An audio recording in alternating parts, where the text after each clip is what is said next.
सुबह का समय है। अवनी के कमरे में घड़ी की टिक टिक और बाहर से बर्तनों की खटपट सुनाई दे रही है।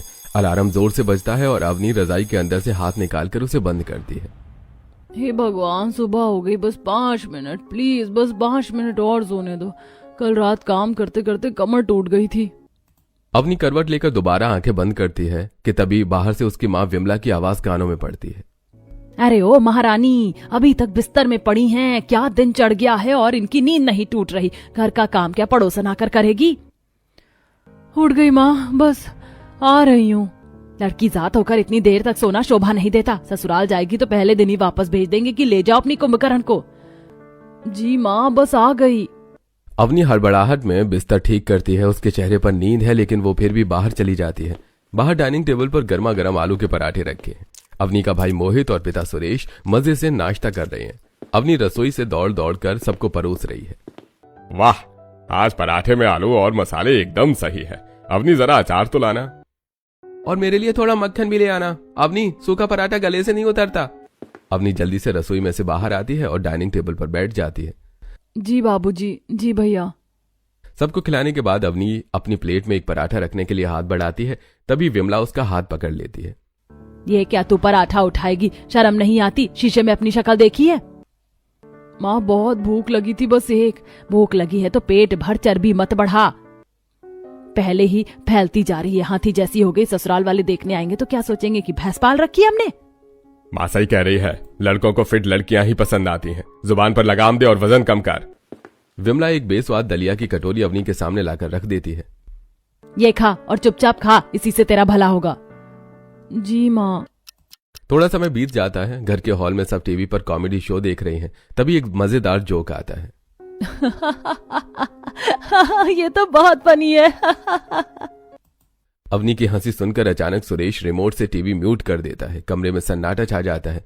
सुरेश उसे घूरता है। ये क्या तरीका है अवनी? ऐसे मुंह फाड़ कर हंसते हैं क्या? घर की बेटियां ऐसे नहीं हंसती। वो बाबूजी, बस हंसी आ गई थी।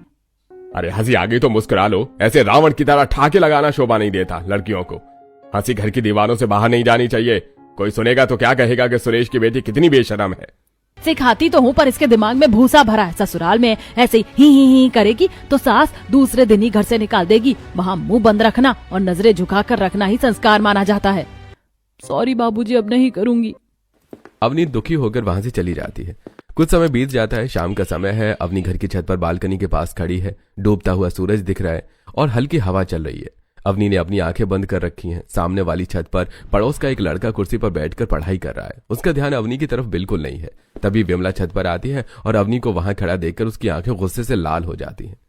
अवनी, नीचे जा, जल्दी नीचे जा, बेशरम कहीं की, तुझे शर्म नहीं आती? क्या हुआ माँ? मैं तो बस हवा खा रही थी, अंदर बहुत गर्मी थी। हवा खा रही थी या अपनी इज्जत की धज्जियां उड़ा रही थी? सामने देख, वो शर्मा जी का लड़का खड़ा है और तू यहाँ महारानी बनकर नुमाइश लगा रही है। माँ, मैंने तो उसे देखा भी नहीं, मेरा ध्यान तो आसमान की तरफ था। आप हर बात का गलत मतलब क्यों निकालती हो? तभी मोहित भी छत पर आ जाता है। माँ सही कह रही है। अगर उसने तुझे देख लिया और कल को 4 दोस्तों में बात की तो नाक किसकी कटेगी? हमारी ही ना। लड़कियों को इतना खुला नहीं छोड़ना चाहिए। चल नीचे। सुन, भाई होकर भी इसे अकल है और तुझे नहीं है। लोग कहेंगे कि विमला की बेटी छत पर लड़कों को ताकती रहती है। चुपचाप अंदर जा, नहीं तो मैं तुझे छोड़ूंगी नहीं। अवनी सिर झुकाकर नीचे चली जाती है। वो अपने कमरे में आती है और दरवाजे के पीछे खड़ी होकर खुद से बात करती है। ये घर है या जेल? यहाँ तो सांस लेने पर भी पहरा है। अपराधियों को भी जेल में खुली हवा मिलती, पर मुझे तो वो भी नसीब नहीं है। समय बीत जाता है और रात हो जाती है। अवनी अपने कमरे के अंदर बैठी है। उसके हाथ में एक छोटी सी डायरी और पेन है। वो पूरे दिन का अपना दर्द उस कागज पर उतार रही है। आज फिर माँ ने मुझे सबके सामने डांटा। मुझे समझ नहीं आता मेरी गलती क्या थी। बस थोड़ा सा आसमान ही तो देखना चाह रही थी। क्या ये भी गुनाह है? अचानक कमरे का दरवाजा खुलता है और विमला अंदर आती है। अवनी घबराकर डायरी छिपाने की कोशिश करती है लेकिन विमला की तेज नजरों से कुछ नहीं बचता। ये क्या छिपा रही है? ला इधर। कौन सा प्रेम पत्र लिख रही है इतनी रात को? नहीं माँ प्लीज, ये मेरी पर्सनल डायरी है। इसमें कुछ नहीं है, बस मेरे मन की बात है, प्लीज दे दीजिए। पर्सनल? माँ बाप से क्या पर्सनल होता है? रीत, तू जिस घर में रहती है वहाँ कोई राज नहीं चलता। अच्छा तुझे घुटन होती है? हम तुझे पाल रहे हैं और तुझे हम ही से घुटन होती है। सुरेश भी शोर सुनकर वहां आ जाता है। क्या तमाशा है ये? क्या लिखा है इसमें विमला? देखिए अपनी लाडली के कारनामे, हमारी बुराई लिखती है। रुक, आज इसका किस्सा ही खत्म करती हूँ। विमला डायरी लेकर रसोई की तरफ भागती है। अवनी उनके पीछे रोते हुए दौड़ती है। विमला गैस का चूल्हा जलाती है और डायरी को आग के हवाले कर देती है। नहीं माँ, मत जलाओ, मेरे जज्बात है, मत करो ऐसा प्लीज माँ। राख हो गए तेरे जज्बात, अब जाकर सो जाओ और आइंदा अगर कलम कागज हाथ में दिखा तो उंगलियां तोड़ दूंगी। अपनी जलती हुई डायरी की राख को देखकर वो रोने लगती है।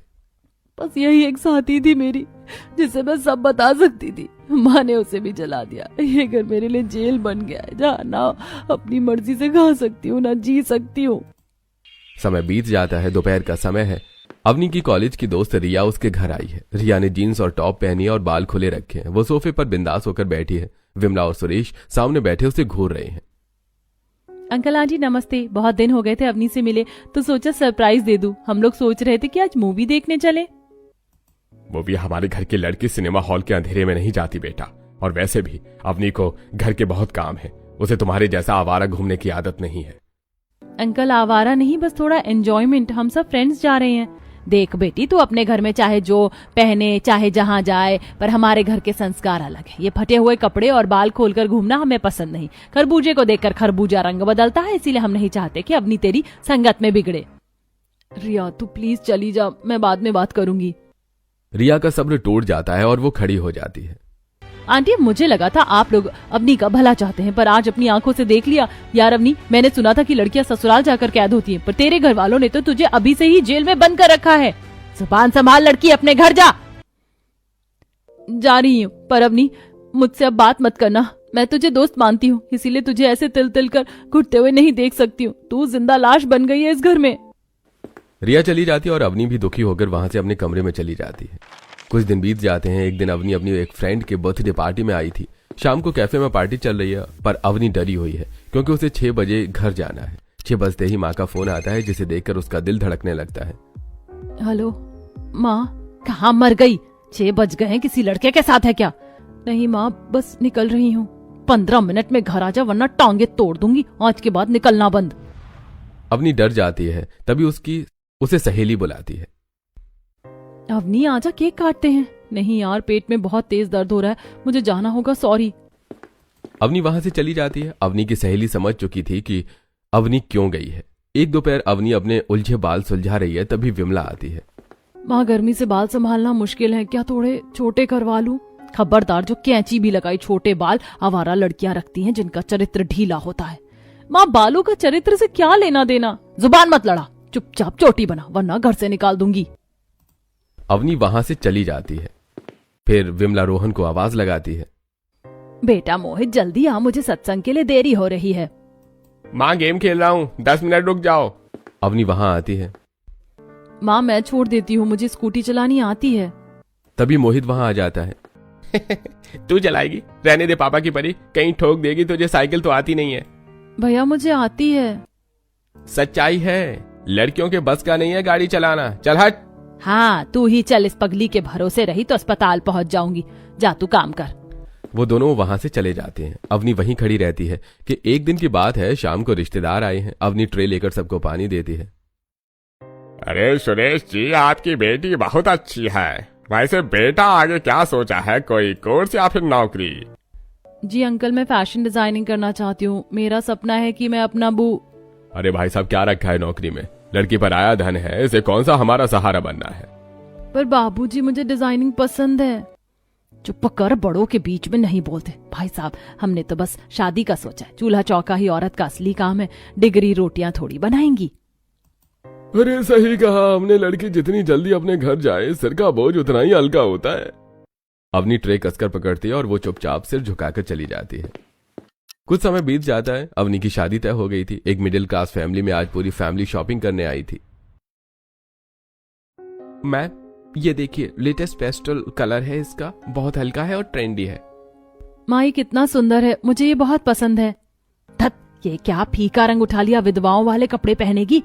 रख इसे वापस। भैया वो भारी लाल वाला दिखाओ। माँ ये तो बहुत भारी है, मैं चल भी नहीं पाऊंगी, और मुझे लाल रंग पसंद नहीं। पसंद अपनी जेब में रख, लोग क्या कहेंगे कि कंजूसी की है। यही फाइनल है, नखरे मत कर। अवनी को लगता है कि वो दुल्हन नहीं, एक सजावटी पुतला है। समय बीतता है और उसकी शादी हो जाती है। अवनी की यह पहली सुबह थी। ससुराल में मायके के डर के कारण अवनी हड़बड़ाकर जल्दी तैयार होती है और साड़ी पहनकर लंबा घूंघट कर लेती है। हे भगवान, 8 बज गए हैं। सास जी तो अब तक नाराज हो गई होंगी। पता नहीं आज क्या सुनने को मिलेगा। शायद कीर्तन या भजन गाने को बोल देंगी। मुझे जल्दी जाना चाहिए। अवनी डरते डरते कमरे से बाहर हॉल में आती है। वो नजरें झुकाई खड़ी हो जाती है कि तभी सभी उसे हंसने की आवाज आती है।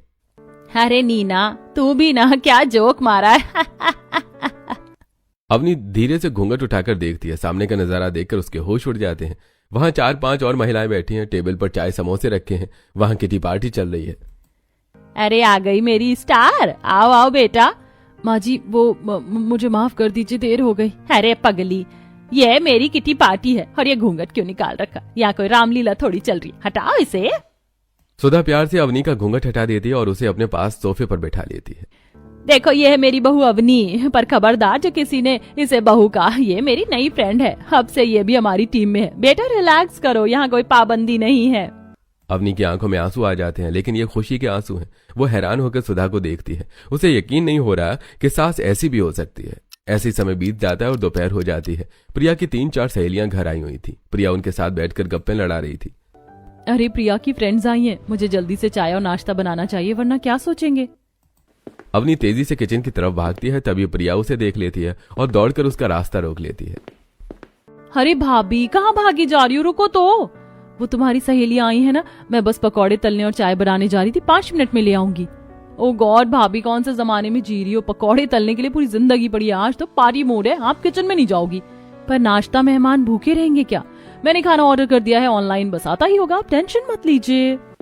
प्रिया अवनी को अपनी सहेली के पास ले जाती है। गर्ल्स, ये मेरी भाभी हैं और खबरदार जो किसी ने इन्हें आंटी बोला, ये मेरी बड़ी बहन जैसी है। भाभी आओ ना, गेम खेलते हैं। अवनी किचन के दरवाजे को देखती है, फिर प्रिया को। उसे यकीन नहीं होता कि मेहमानों के आने पर उसे काम करने की बजाय मजे करने को कहा जा रहा है। वो मुस्कुराती है और उनके साथ बैठ जाती है। कुछ समय बीत जाता है। अवनी रसोई में खाना बना रही थी। अचानक उससे सब्जी जल जाती है, जिससे पूरी रसोई में धुआं धुआं हो जाता है। हे भगवान, ये मुझसे क्या हो गया? सब्जी पूरी तरह जल गई। अब तो माँ जी बहुत डांटेंगी। शायद गुस्से में मुझे घर से ही निकाल दे। मैं क्या करूं? मुझे बहुत डर लग रहा है। तभी सुधा खांसते हुए किचन में जाती है। अरे बहू, क्या कर दिया? अवनी, पूरे घर में धुआं ही धुआं भर गया है। क्या जला दिया तूने? माँ जी, वो मेरा ध्यान भटक गया था और सब्जी जल गई। मुझे माफ कर दीजिए, मुझसे बहुत बड़ी गलती हो गई। सुधा एक पल के लिए एकदम शांत और गंभीर हो जाती हैं। वो जलती हुई कढ़ाई में झांकती हैं और फिर अवनी को घूर कर देखती हैं। तभी आकाश भी दरवाजे पर आ जाता है। अवनी, तुझे पता भी है तूने आज क्या किया है? अवनी की सांस हलक में अटक जाती है। उसे लगता है अब प्रलय आएगी। तूने तो कमाल कर दिया पगली। मुझे वैसे भी आज ये टिंडे की सब्जी खाने का बिल्कुल मन नहीं था। अच्छा हुआ जो जल गई, जान छूटी। अब मुझे ये खानी नहीं पड़ेगी। क्या आप मुझ पर गुस्सा नहीं है? अरे अवनी, माँ की एक्टिंग से डरो मत। इस घर में खाना जलना कोई जुर्म नहीं है और ना ही इसके लिए फांसी होती है। इंसान है, हो जाता है कभी कभी। पगली, इंसान है या मशीन, गलती किससे नहीं होती। छोड़ इसे सिंक में डाला, आकाश गाड़ी निकाला। आज हम सब डिनर बाहर करेंगे। जो हुआ अच्छे के लिए हुआ।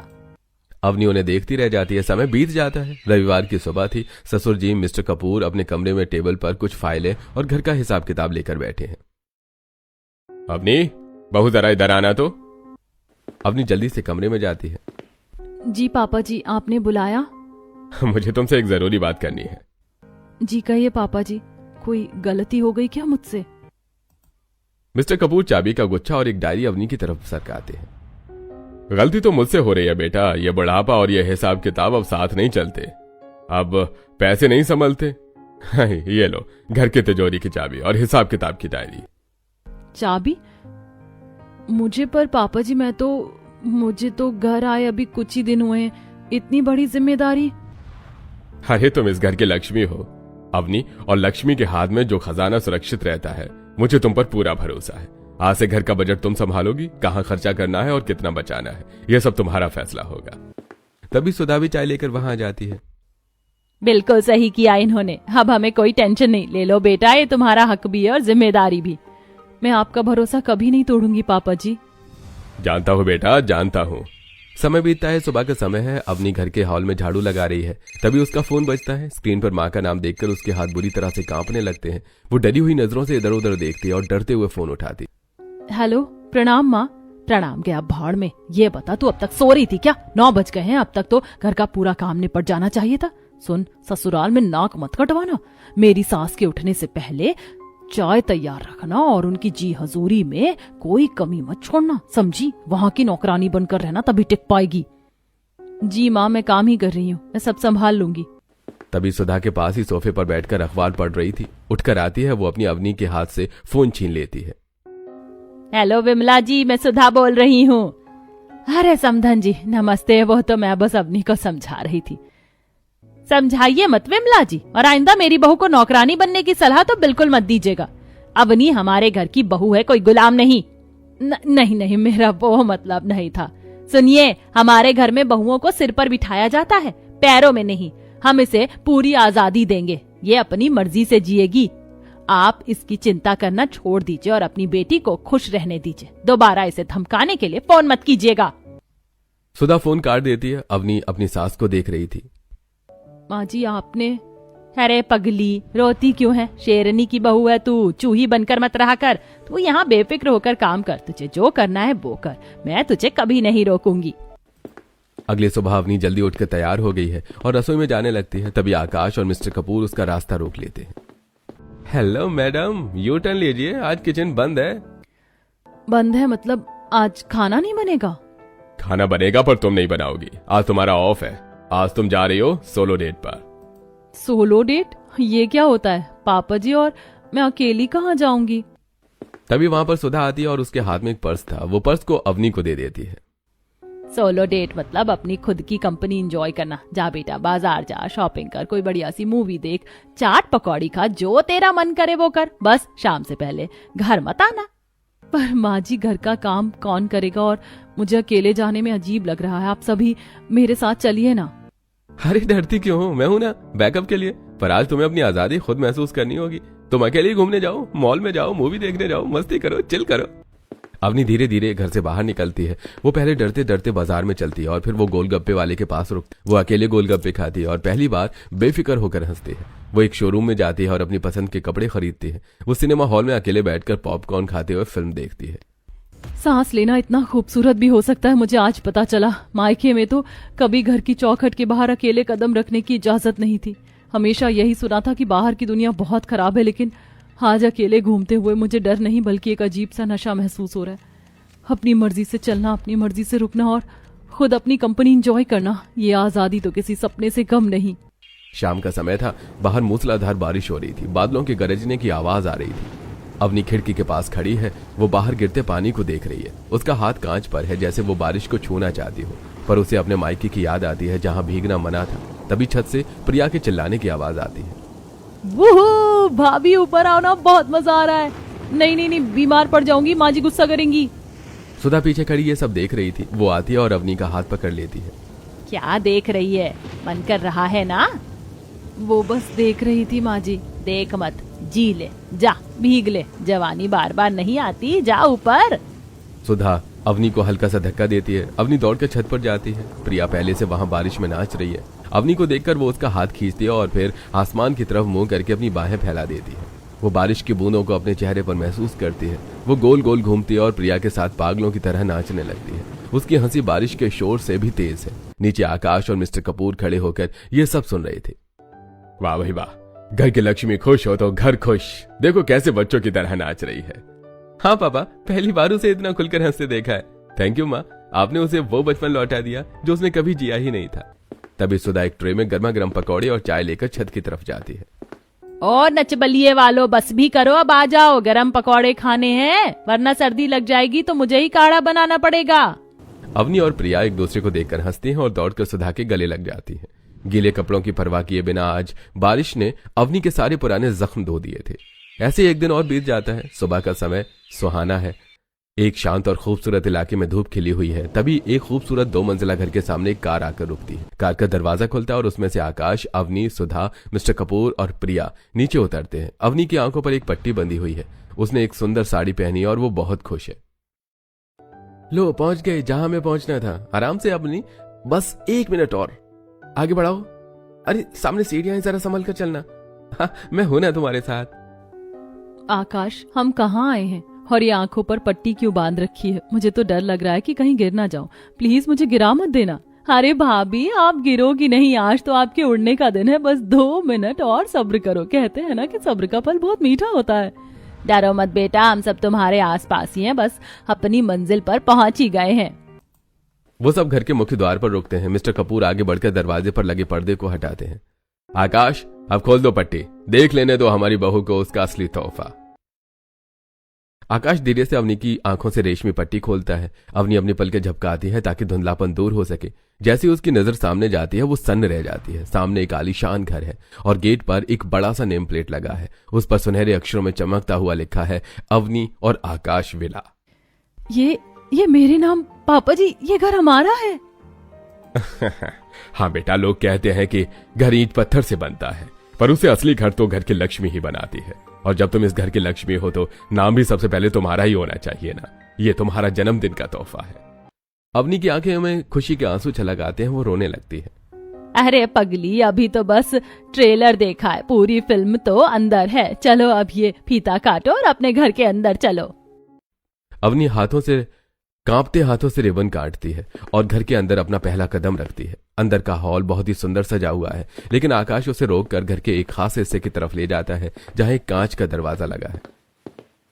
अवनी, याद है तुमने एक बार कहा था कि तुम्हें फैशन डिजाइनिंग का बहुत शौक है, तुम अपना खुद का कुछ करना चाहती हो? अवनी सिर हिलाती है। आकाश दरवाजा पूरा खोल देता है। अंदर का नजारा देखकर अवनी की धड़कनें रुक जाती हैं। वो एक पूरा बुटीक और डिजाइनिंग स्टूडियो है। वहां नई सिलाई मशीनें, रंग बिरंगे कपड़े, डिजाइनिंग टेबल और एक बड़ा सा आईना रखा है। दीवार पर एक बोर्ड लगा है जिस पर लिखा है अवनी क्रिएशंस। प्रिया के साथ अवनी अंदर जाती है। वेलकम टू योर किंगडम भाभी। अब आप यहाँ की बॉस हो। अब पूरी दुनिया आपके डिजाइन किए हुए कपड़े पहनेगी। मुझे अपनी आंखों पर यकीन नहीं हो रहा। मेरे मायके में तो मेरी डायरी तक जला दी गई थी और यहाँ मेरे सपनों को इतना बड़ा आसमान मिल गया। बेटा, वहां तेरी डायरी जली थी, तेरे सपने नहीं। हम जानते हैं कि तेरे अंदर कितना हुनर है और एक बात हमेशा याद रखना, औरत का असली घर वही होता है जहां उसके वजूद की कद्र हो। तू उड़ने के लिए बनी और हम तुझे कैद करके नहीं रखेंगे। अवनी, अब तुम्हें किसी से डरने की जरूरत नहीं है। यह दुनिया तुम्हारी है, इसे जी भर के जियो। Thank you so much. मुझे लगा था शादी के बाद जिंदगी खत्म हो जाती, पर आपने तो मुझे नई जिंदगी दे दी। मैं दुनिया की सबसे लकी बहू हूँ। और हम दुनिया के सबसे लकी ससुराल वाले। चलो अब रोना धोना बंद करो, आज इस नए घर में दो खुशियां बनेगी। अवनी अपने परिवार के बीच में खड़ी हंस रही है। उसके चेहरे पर अब वो पुराना डर नहीं बल्कि एक नया आत्मविश्वास और सुकून है। बेटी को सुरक्षित रखने के नाम पर उसे पिंजरे में मत डालिए। असली घर वही है, चाहे वो मायका हो या ससुराल, जहां बेटी के सपनों को जलाया नहीं जाता बल्कि उन्हें उड़ने के लिए खुला आसमान दिया जाता है।